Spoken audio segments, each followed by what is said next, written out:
because I have the arthritis, but I think Advisory Task Force. I'm concerned I might We put go together into the report. the Woodbridge Energy Challenge as you're here at the installation workshop. Thank you very much for coming. We have with us today the vendors that the town is working with on energy efficiency initiatives. New England Conservation Services and New England Smart Energy. Although actually Colin, our representative from New England Smart Energy, is tied up somewhere in snow and ice trouble. But Ashley and Chris are going to talk to you about insulation and everything you want to know about insulation options, the rebates that are available now, as well as the arrangement that the town's made with these companies. There'll be one more energy efficiency workshop after this, talking about heating and cooling. That one's going to be on March 3rd. If you're interested, be sure to come back. Thank you. Same time. I guess, Same time. Am I on? You're on. Oh, I'm on, okay. Thanks for coming, everybody. My name's Chris Jobson with New England Conservation Services, and we are excited to have partnered here with the Woodbridge Energy Challenge. Today, our focus is going to be on the insulation, which I know is not the cool, high-tech, romantic kind of stuff, but even President Obama said a few years back that he thought insulation was sexy, and I kind of agree, because even though it's behind the scenes, it really is magical stuff when it's used properly. And hopefully you'll come away with a little talk today, having a little better understanding of why it's so critical to our homes, not only energy efficiency, but our comfort and our health and safety. So, like many things, if you're into it, you can go on and on, so tell me to be quiet if I do too much, say too much. Is there a remote, or should I just do the page down? I'll do it.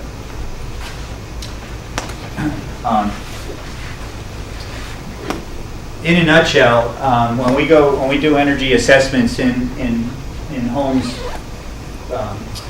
generally, many people are saying, "Wow, maybe I need to change my boiler or my furnace, or these windows, or they tell me I need to buy new windows, or maybe I should get a new air conditioning system." All of these things play a part in making our homes more energy efficient, but by and large, the most important thing we can do before we worry about how we're producing heating or cooling or conditioning in our homes is trying to keep the inside in and the outside out. So before we even get into the cost effectiveness of anything, in almost every house, we talk about the importance of what's happening behind the scenes, i.e. insulation. The idea is we're trying to define the separation in our homes between the indoors and the outdoors, and keeping them that way. Go ahead, Ashley. I won't get into the deep physics or anything, but when we're talking about insulation, there's two laws of thermodynamics that come into play. One, we're dealing with energy, and there's a fixed amount of energy, not only in the world, but in the universe, and it can never be created or destroyed. It just changes form. The second law, which is what we'll really be focusing on here relative to insulation, is that energy always moves from higher concentrations to lower concentrations. That could be, when we're talking about heat energy, it's moving from high concentrations of heat to low concentrations of heat, or hot to cold. If we're talking about draftiness of our house, we're talking about air pressure, high air pressure moving to low air pressure. Without a pressure difference, you're never going to have air moving. Most of our homes, there's lots of pressure differentials between rooms, between zones of the house, and between the indoors and the outdoors. Also, when we're talking about moisture moves from wet to dry. So same thing whether it's standing water or water vapor in our homes, we're looking at how water vapor is moving around. And all those things are following that second law of thermodynamics. So we'll be focusing with insulation primarily, in our conversation tonight, on the heat energy moving from hot to cold. So this is just related to what it said. Sorry, got ahead of myself. There's 3 different ways that heat moves around: conduction, convection, and radiation. All of this is happening not just everywhere, but when we're dealing with our homes. With insulation, it affects all 3, but primarily we'll be talking about conduction tonight. Conduction is the movement of heat between materials when they're touching. So when you're, I think actually in the next slide, you'll see some examples of all 3 of these. But conduction would be the heat moving from this hot stove, conducting through the metal into the water and heating that water up. So if you're holding a coffee cup and your hands are getting nice and warm, that's heat conducting through the ceramic cup. So 2 materials have to be touching each other to transfer that heat energy through conduction. Another way that heat moves around is in a fluid medium, whether it's water or mostly in our homes we're talking about heat transfer through air. Air is a fluid medium. It's moving around, and that carries energy with it. That's called convection, and that's happening to a large degree within the house and between the outside and the indoors of the house.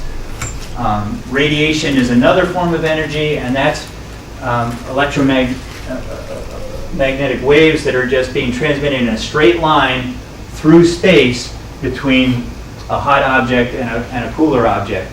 And whether it's the sunlight warming our earth or our bodies, or this wood stove heating the person sitting in front of it, that's another way that we transfer heat energy. And the important thing to note there is that it doesn't have to, it could go through a vacuum, but it can only go through straight line of sight, not through a wall, and it will warm a body on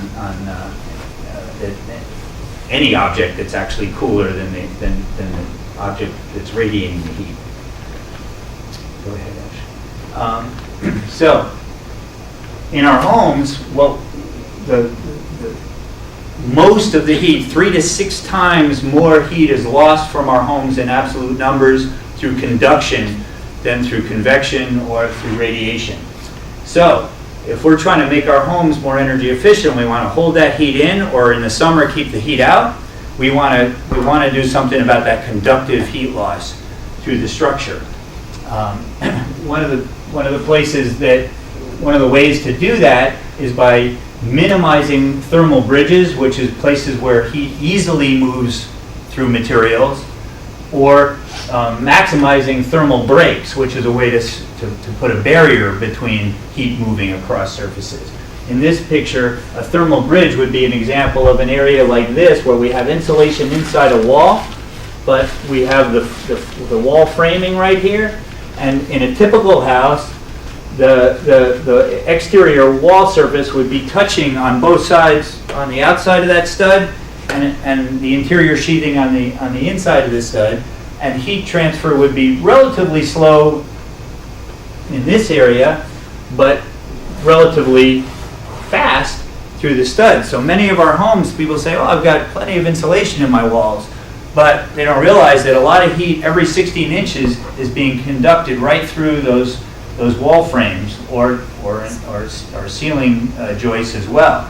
So those are called thermal bridges when there's sort of a little freeway for heat to move through a surface, between surfaces.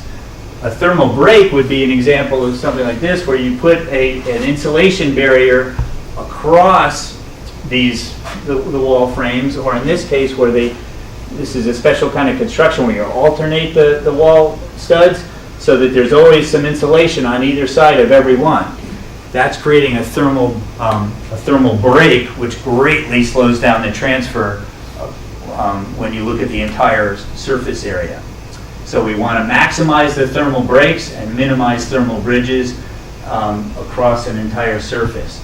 So the point I'm making here is that when people put insulation into walls or attics or basements, a lot of times they'll ignore what's happening in between the places where the insulation is put, and that will greatly degrade the overall functionality of the insulation. Next slide, actually. Another thing that will happen, I'm going to mostly talk about conduction tonight, but convection can steal a lot of heat from our homes or introduce heat in the warmer weather. Backing up a little bit, when we go into homes, one of the first things we're going to do before we add insulation is look for leaks. Because even though in absolute numbers you're not losing as much heat or gaining as much heat through air movement, dollar for dollar for what you spend and what you get out of it, there's nothing more cost effective than finding where air is leaking out of your house or cold drafts are leaking in and plugging those leaks. So we do want to address convective heat loss or heat gain.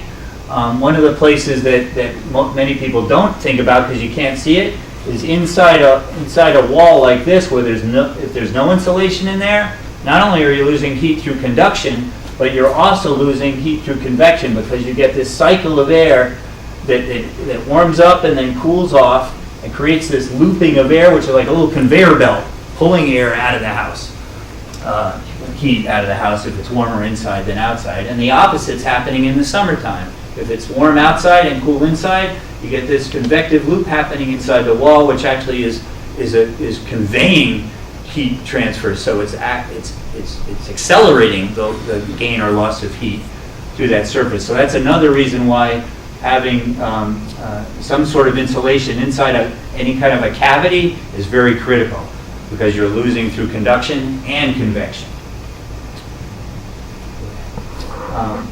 When we're looking at a home as to where to put insulation, we don't want to put it where we think it's going to have an effect. We really want to figure out exactly where the warm areas are, the conditioned areas, I should say, are compared to the unconditioned areas. Sometimes that's the same as indoors and outdoors, but not necessarily.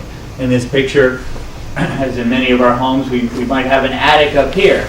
So even though that's not outdoors, here's the outdoors. This might as well be outdoors in terms of our temperature control. So we want to define our thermal boundary of the house, not here, but here. So in this house here too, I've come down here, this is my thermal boundary, obviously that's outdoors, but then I've got this little knee wall cavity here. Well, I don't want to heat that space, so I'm defining the boundary coming down this wall and then along this floor. Many of our homes have little cavities like this that might, especially in capes, and this is an area that's often neglected in terms of proper insulation. This is pretty obvious. We got the outdoors here and a conditioned room here, and then here we have a crawl space or a basement. That too, maybe that's where the thermal boundary should be. If we're going to condition this room to be a playroom or something, I'd want to have the thermal boundary here and insulate this space, this wall. If it's an unfinished basement, an unheated basement or crawl space, I want to have my thermal boundary go across the ceiling of that part of the house. So when we go into a home, we want to define where that thermal boundary is. And that's addressing conductive heat loss.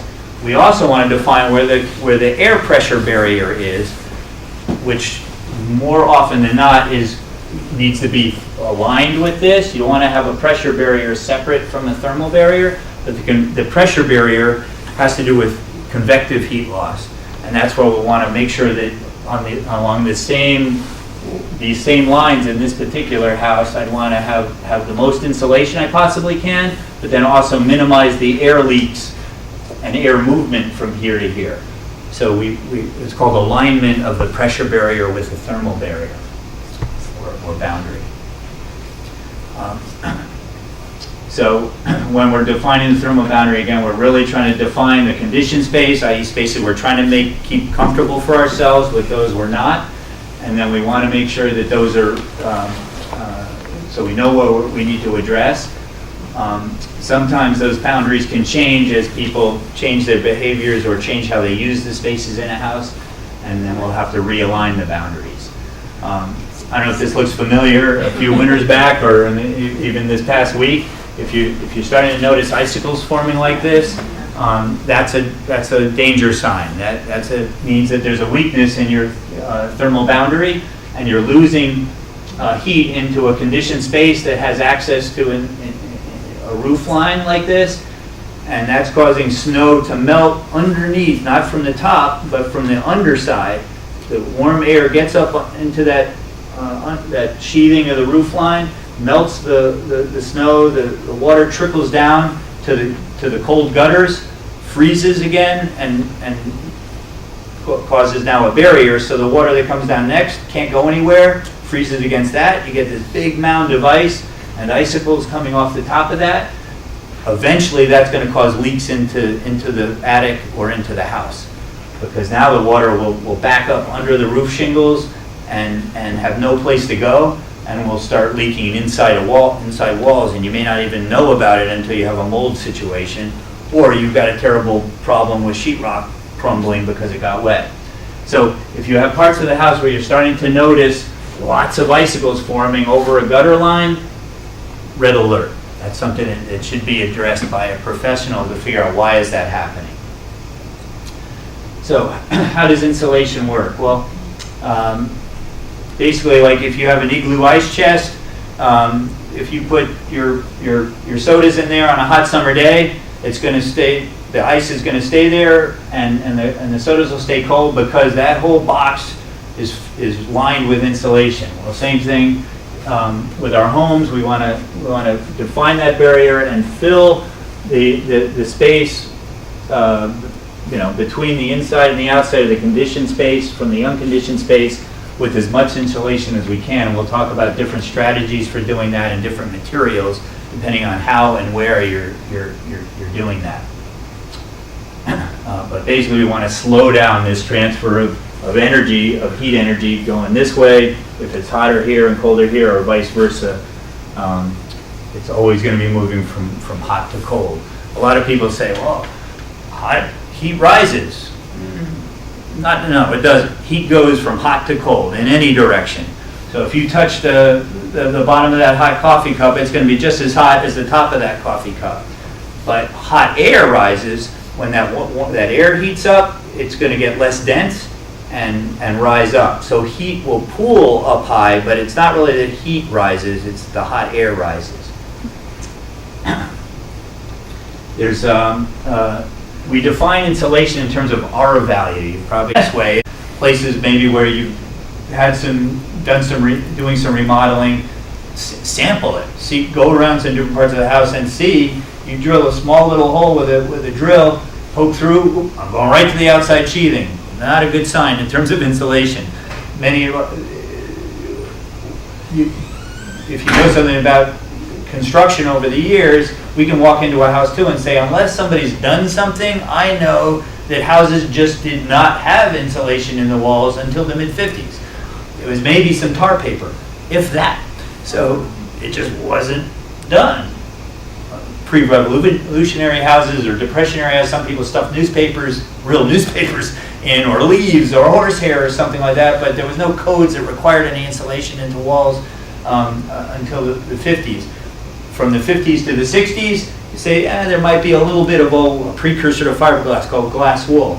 So we get an idea of from 60s to 70s, 70s to 80s, what the codes were. So if the house is built to code, we have an idea what should be in those walls, unless somebody's done something about it over the years. So if the house was from the 20s and it's been remodeled, then we better figure out what maybe they did something to this end of the house. So we want to either drill in inconspicuous spots to see what we can find out. Sometimes you can take an outlet cover off, a switch cover, and carefully with a non-conductive, like a plastic sewing needle, go around the sides of that box and see what you can feel. We oftentimes will use an infrared camera, a camera that those weird colored pictures I showed you in one of the slides. Those detect differences in temperature. So it's almost like taking an X-ray. I can do an infrared scan of this wall and compare it to that wall and see what differences I get, or see what the top of that wall is like compared to here. Oftentimes then I can see like, look at that. Those two sections that maybe there was some fiberglass in there that fell down, because then you'll see it inside the wall that there's much more heat loss through those sections than another. So those are the best ways to try to get a sense of it. Now, the other part of that question, let's say someone has an old house like that, and Mhm. they find out, well, there's nothing in those wall Yeah. cavities. And they hire somebody to come and make some holes and blow in cellulose. Is that the right term, cellulose? It could be, you can blow in, there's fiberglass formulation, cellulose, or sometimes certain foams that can be put Now, in. But what about the vapor barrier? Because a typical old house doesn't have a vapor barrier. right. So what happens in the wall? Yeah, Are you creating a problem? Maybe, but in this part of the country, vapor barriers are not as problematic or critical as in further north or further south, for that matter. A vapor barrier, we were talking a little bit about heat, about conduction. There's heat, hot to cold, and there's also moisture from wet to dry.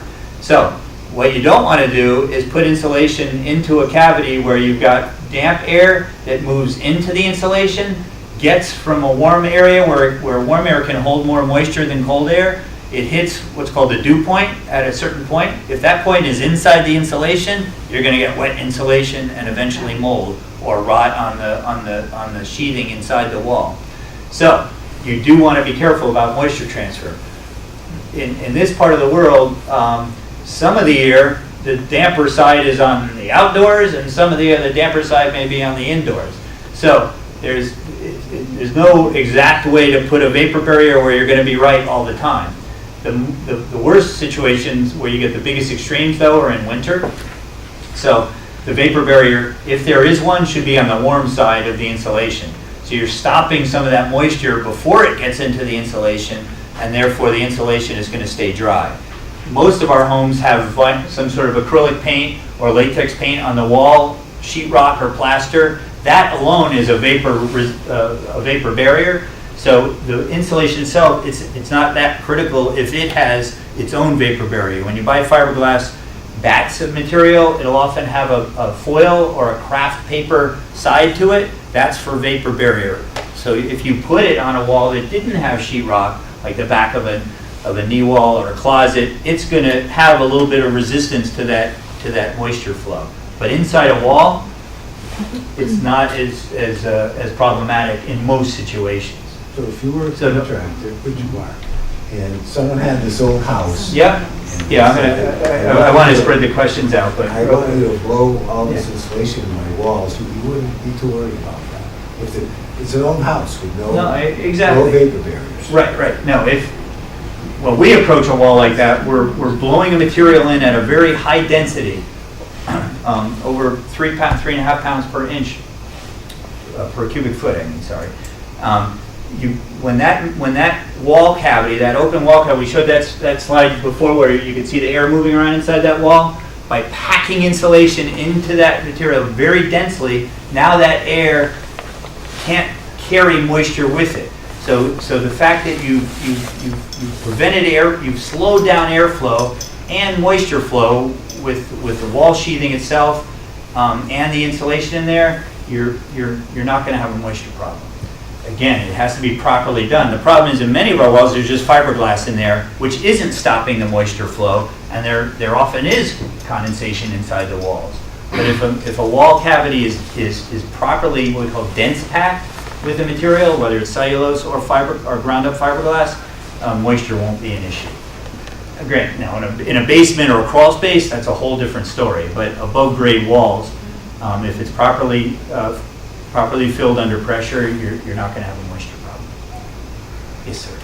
The two attic pictures that you showed basically had only insulation, but I'm thinking of recessed lighting, ceiling fans, air conditioning ducts, et cetera, and the need to access those things, wires, and the floorboards basically are the way to get there. Right. How do you handle that? Good point. You're right. And when energy was cheap and it didn't really matter that we were losing heat up into attics. You could put just enough, like we saw in some of those pictures, where it was below the level of the joist. You could put some plywood on top of those joists, walk around, everything seemed hunky-dory. Now, to prevent that, to minimize that transfer of heat through that surface, you need typically about a foot of insulation, and most of our joists are only 6 inches or 8 inches deep. So now the insulation, as you saw in that best of the 3 examples where the insulation is above that, now it's hard to walk around. What I tell folks is, attics, you want to minimize the amount of traffic up in an attic as much as possible. When I go in attics, that stuff's all stored up there, all the Christmas decorations and stuff from when the kids were little. Like that, people don't realize that's a really expensive storage real estate. When you absolutely need it, what you need to do then is raise the level of those platforms by, usually we'll put 2x8s or 2x10s going perpendicular to the joist and put plywood on top of that. So now you can put more insulation under, you basically raise the level of the floor. So that's one way to still have access. Another way is to say, okay, we're going to, and to your point about recessed lights and fan covers, those are very critical places to address as well. That has to do more with convective heat loss, but those are all little holes in this rowboat I was talking about. The hatches, when you pull down your ladder, or you push away that little square of plywood to get up into the attic. A lot of times people say, look at my attic, it's so well insulated. But there's nothing but a piece of plywood with a ladder on top of it over the hallway. That's a big hole in the rowboat. That has no R value at all. So if I took an infrared picture of that, you'd see heat pouring up through that hatchway. So you want to cover the recessed lights. You want to box them out. We make special covers that go over the top of them. We make covers that go over the top of the ladder hatches. Seasonally, over the whole house fans, if you use those only in the summer. In the winter, you want to make sure that those get covered up, because those are places where heat just plumes up into the attic and is lost. So those are all important places that have to be addressed in a properly insulated attic. Storage areas and catwalks and stuff like that. Granted, if you got an AC unit up there, you need to get to it to service it. So we'll provide an access there, either above the insulation, or we'll say, let's minimize the amount of space that we're providing for that, and we'll build what's called we curb it out. So it's almost like a little pathway through the insulation. So the insulation on either side would be like a sandbox, but the little path going to the HVAC equipment is not as good because it's down at floor level, but you want to just minimize that. It's a trade-off there to still use that space. But I tell people, minimize the amount of area you want to just throw those old suitcases, because that's costing you money. In your energy assessment, do you look at the boiler, the hot water heater, the AC, and give the homeowner a view of, whether or not replacing those things would be your value in a savings formula? Absolutely. It's not just about shell improvements. That's oftentimes where the sort of biggest bang for your buck are, but there are many homes. The first thing we do, as Ashley mentioned, is we test the combustion efficiency of the boiler, furnace, and hot water heating systems. One, to make sure they're burning safely, make sure there's no excessive carbon monoxide, that they're drafting properly, so there's no safety concerns. That's our in any home, safety is our first consideration. I'll tell you how many homes we go into where there are carbon monoxide issues that people don't realize are happening because they haven't tuned up their equipment properly, or there's natural gas leaks which are causing problems that people didn't even know they had. We also test all the gas pipes in natural gas homes, both at the meter and throughout the house, and at cooking stoves too. Any combustion equipment in the house, we test for safety and efficiency. So we might say, well, that's an old clunker. That does pay to upgrade to a modern system, and there's lots of choices there, which will be at the next workshop where we'll talk about different options there for better heating and cooling efficiencies. So yeah, we do look at other things. Appliances too. We look at the heavy usage appliances, fridges, freezers, dehumidifiers, air conditioners, all those things. There's incentives. If the equipment is relatively inefficient, we'll provide rebate opportunities to upgrade those to Energy Star appliances. Second question, does radon abatement severely affect your ability to measure the, No, it doesn't if you have an abatement system already. Yeah, it's already- No, actually, that's good. One of the things that we alert people to, that we're not testing for radon. That takes time. You need sampling equipment and come back for it a few days later. We're not testing for radon, so if you haven't had your house tested for radon, you should. We've learned that in this part of the world, there's radon emitted from the ground in large sections of this region. So you should have it tested, and then if it needs to be abated, you should do that. If you have an abatement system, that's great. If you don't, that's when we need to be careful, because we don't want to make that house nice and tight now while we're holding that air that otherwise had radon in it and was leaking out, costing you money and maybe comfort, but actually that's healthier than trapping the radon in. So we do alert people to have the radon test done and do something about it, because we might aggravate that situation by making the house tighter. Yes, ma'am. I want to get back to the attic. Yep. We did this years ago, and they made us put extra vents in the eaves. Now, they claim that air had to circulate, that we would have, because we live in a wet area, we would have moisture and mold. And they said, don't over-insulate your house. So, can you address that? Yeah, you mentioned that beforehand. Yeah. I tell people it's really hard to over-insulate a house, though obviously there is, a level of the return on the investment drops off. That's why we came up with how the DOE came up with those values. Over R60 now, you go to R80 if you want, but you're going to spend more money and get much less return on it. So you for all practical purposes, you can't really over-insulate, but you could under-ventilate.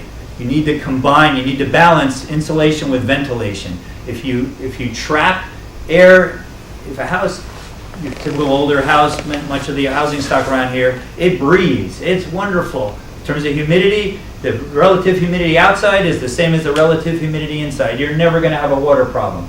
As soon as you start trapping air indoors and holding it there, you might start having moisture problems, because now you got to worry about that relative humidity going from here to there, where suddenly it's going to turn into condensation.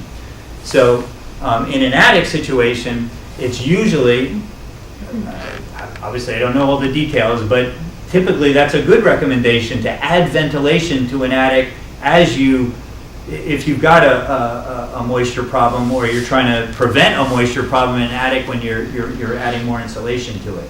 So there's formulations we use based on the square footage of the attic, the amount of insulation that's used, the cubic volume of air above that insulation, how much air you need to exchange in it. And soffit vents and ridge vents and gable vents all come into play.